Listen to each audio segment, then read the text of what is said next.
guys, it's Teacher Melinda here. I really just wanted to pop in real fast and do another video.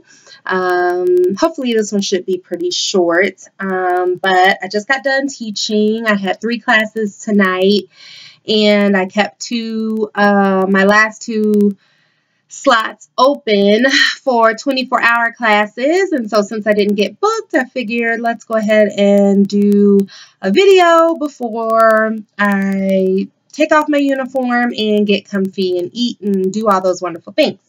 So I feel like today I want to talk about passing your interview and mock class and all that kind of stuff or whatever. There's a lot of videos out there on YouTube that talk heavily about best practices when you are being scheduled for your interviews and your classes and mock classes and all that kind of stuff, whatever. The one piece of advice that I feel like I can give you is to just be yourself, like be genuine. When I did my interviews and my mock classes and all that kind of stuff, I didn't have anything. I barely had good lighting. And that, I'm not even lying to you.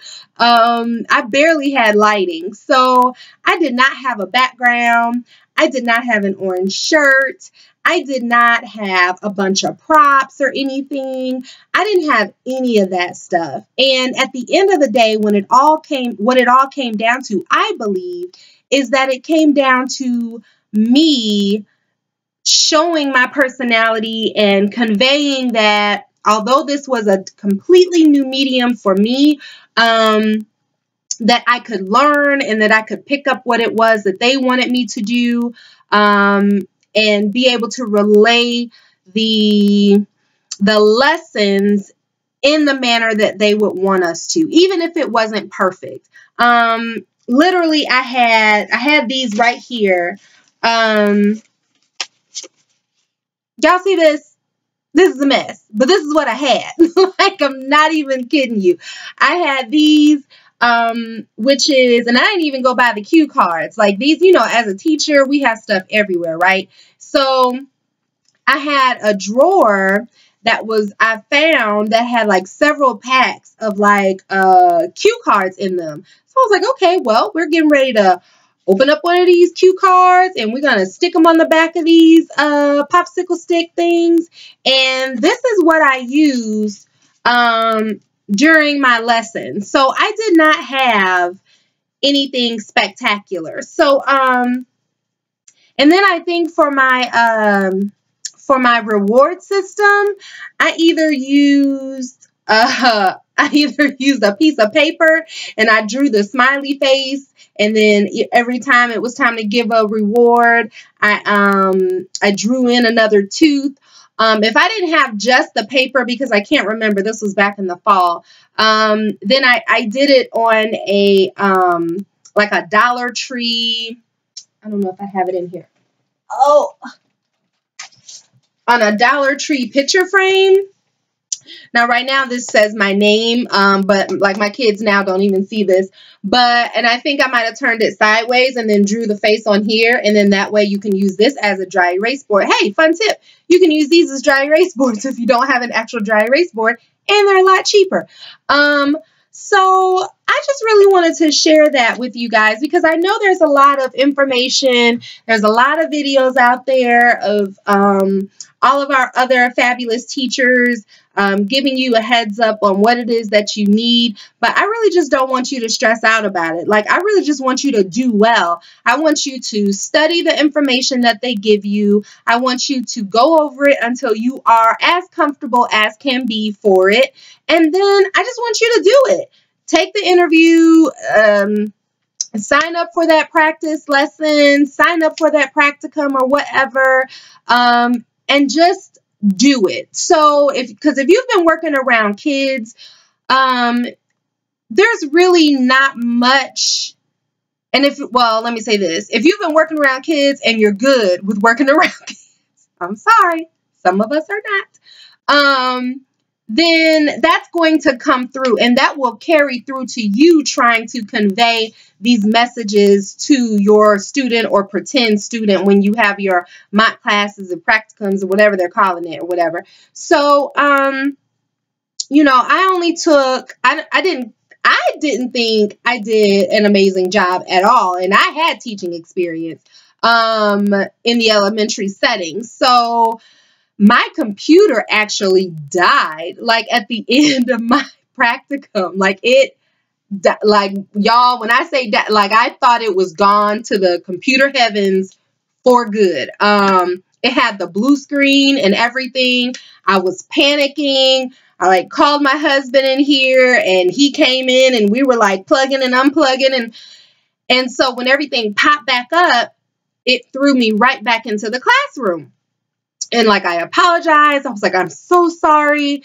Like, that has never happened before on this computer. I don't know what happened. And so we chatted for a little bit longer. And before we could even close out, like officially saying like goodbye to each other and thanks so much for your time, I really appreciate your feedback. Before any of that, it cut out again. And then when it came back up, like it was gone. I couldn't get back into the classroom. My teacher person wasn't there anymore. Like it was just all gone. And I knew at that point, I was like, well, that's it. Like, I'm not going to get hired. Guess I won't be working for VIPKID. Like, that's it. But what I realized looking back on that time is that I was just honest and genuine about how I felt about it. And I was honest and genuine in the way that I tried to convey something.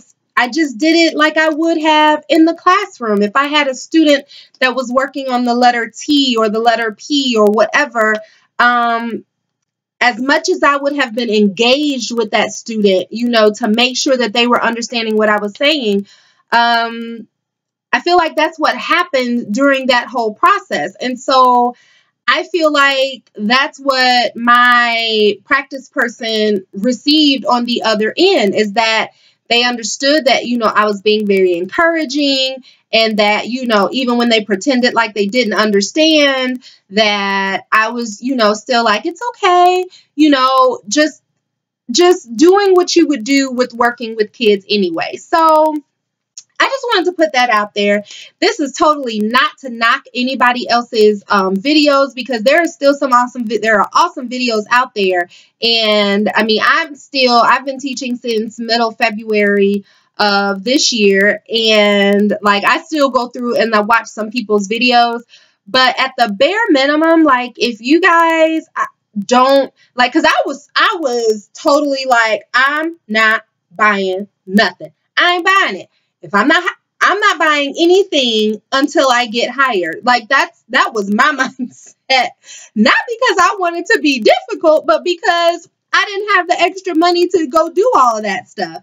And so like, I didn't have the money to go do this. And even though this is cheap, like if you watch the other video on Easy Backgrounds that I did on Easy Backgrounds, like even though this is not expensive at all, in my mind, I was like, I'm just not going to do it. I'm not buying anything until I have gotten hired, because then I can start purchasing and putting things together for something that actually exists. And so I didn't. I was just like, well, I'm just going to have to use what's here in this house. And so I went digging around and I found cue cards, and I think I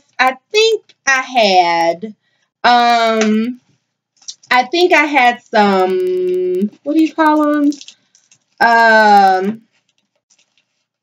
What are these things? Flashcards. And so I think I might have had like one flashcard from something I did working with somebody else's child a while back.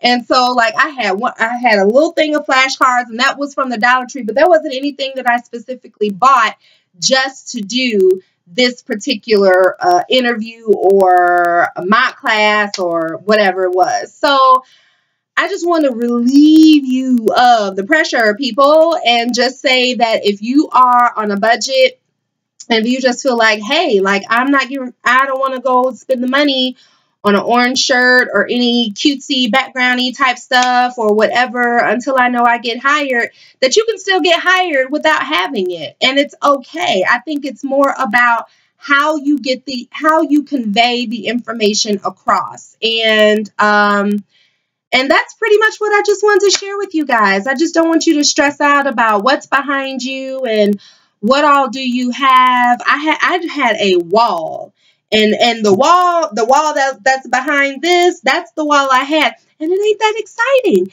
It's a very boring greenish, like greeny, bluey, sea foamy sort of like color. Not interesting. Not interesting. No polka dots, no design, no anything that make you be like, oh yeah, I'm in a class. Nope, nothing. Plain old wall. So, and my computer died. So I just wanted to kind of share that with you guys, that, you know, for those of you who are interviewing and for those of you who are doing your mock classes and practicums, like I literally can't even remember, you know, how all that went, like what ran together. I just feel like it all ran together as a blur when I'm trying to look back on it now. But I just really wanted to just kind of, I don't know, ease your pains. Like if you feel like, oh my gosh, I have to go out and buy all this stuff and I may not even get hired, you don't. Just know what you're talking about. Know what you're doing. I did practice my pacing a lot, as much as I could. I did practice what the slides were as much as I could. I tried to practice my language, like what I'm going to say, so that I could try and keep down my incidental language. Like I did try and work on that real hard. Because when I'm working with my kids, like when I was in my classroom, like my real classroom, you know, I'm liable to say anything in there. So I really had to work on like, keep it short, to the point, be encouraging, no more, no less. But those are the things that I really spent my time on. But I didn't have an orange shirt. I didn't have any of this behind me. I didn't print out any of the stuff that, you know, they have for, like, nothing. I was just like, I'm just going in there with me and a couple of little things, and we're going to see what happens. And you know, it all worked out for me and I got hired. So that's just one thing that I want you to take with you as you go through your process. If you fail in the beginning from some of the other videos that I have seen, reapply, because all it did was give you experience. So reapply and go back in there more confident than you were the last time, a little bit more knowledgeable than you were the last time. Once you go through the process, you already know more than you did the first time around. So try again and see what happens. So hopefully you got a little something from my little 2 cents worth of sharing today. And I'm sitting a little weird because I'm in my new chair. Thanks, IKEA. But guys, I hope you learned something. I hope you are encouraged, if nothing else. And as always, if you have any questions or comments, please just drop them below. And I guess I'll see you next time.